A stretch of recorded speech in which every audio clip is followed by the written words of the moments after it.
इस वीडियो में हम लोग देखेंगे क्लास 8वीं विज्ञान अध्याय 18 ध्वनियाँ तरह तरह की सभी प्रश्न उत्तर को। चलिए इस वीडियो को शुरू करते हैं। जैसा कि यहाँ पे अभ्यास का प्रश्न उत्तर दिया गया है। क्वेश्चन नंबर 1, सही विकल्प चुनिए। क्वेश्चन नंबर अ, ध्वनि एक स्थान से दूसरे स्थान तक जाती है। इसका सही उत्तर हो जाएगा ऑप्शन घ, ठोस, द्रव तथा गैस माध्यम तीनों में से कोई या तीनों में। क्वेश्चन नंबर ब, अब श्रव्य ध्वनि कहलाते हैं। इसका सही उत्तर हो जाएगा ऑप्शन ग, 20 हर्ट्ज से 20,000 हर्ट्ज के बीच की आवृत्ति को अश्रव्य ध्वनि कहते हैं। क्वेश्चन नंबर 7 में यहाँ पे दिया गया है, किसी कंपित वस्तु का अपनी माध्य स्थिति से दोनों ओर अधिकतम दूरी तक विस्थापन कहलाता है। इसका सही उत्तर हो जाएगा ऑप्शन ख, आयाम कहलाता है। क्वेश्चन नंबर 2, उचित शब्दों द्वारा रिक्त स्थानों की पूर्ति कीजिए।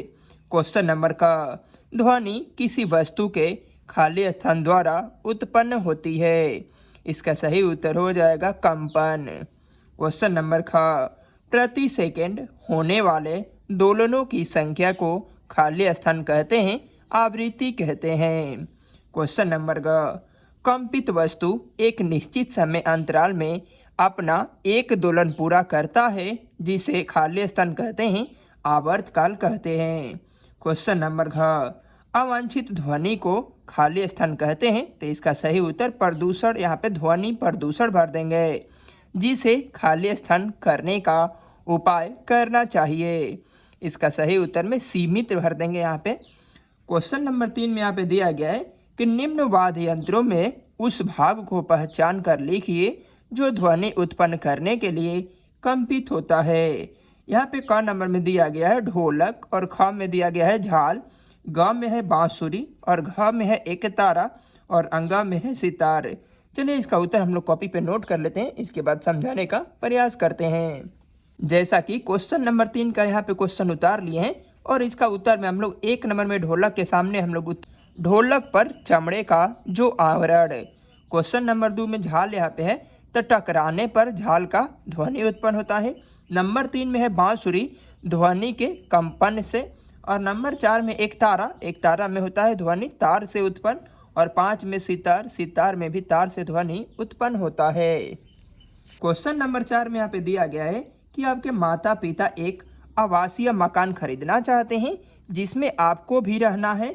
यह मकान एक मुख्य सड़क के किनारे तथा दूसरा मकान सड़क से दूर एक बगीचे के पास है, जहां इसी सड़क से एक रास्ता जाता है। आप किस मकान को खरीदने का सुझाव देंगे? उत्तर की व्याख्या कीजिए।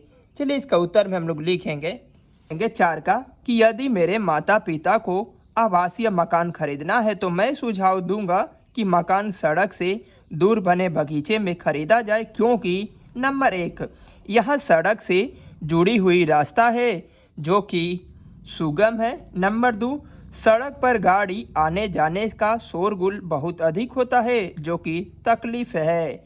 इन 2 कारणों को ध्यान में रखते हुए मैं अपने बगीचे के अंदर ही घर लेना पसंद करूंगा। नंबर 5 में यहाँ पे दिया गया है कि आपका मित्र मोबाइल से हमेशा संगीत सुनता रहता है, क्या वह सही कार्य कर रहा है? व्याख्या कीजिए। क्वेश्चन नंबर 5 का हम लोग उत्तर में लिखेंगे कि मेरा मित्र मोबाइल से हमेशा संगीत सुनता है, तो वह गलत कर रहा है, क्योंकि निरंतर गाना सुनते रहने से हमारे कानों पर बहुत बुरा असर पड़ेगा, साथ ही उसकी याददाश्त भी कमज़ोर हो जाती है।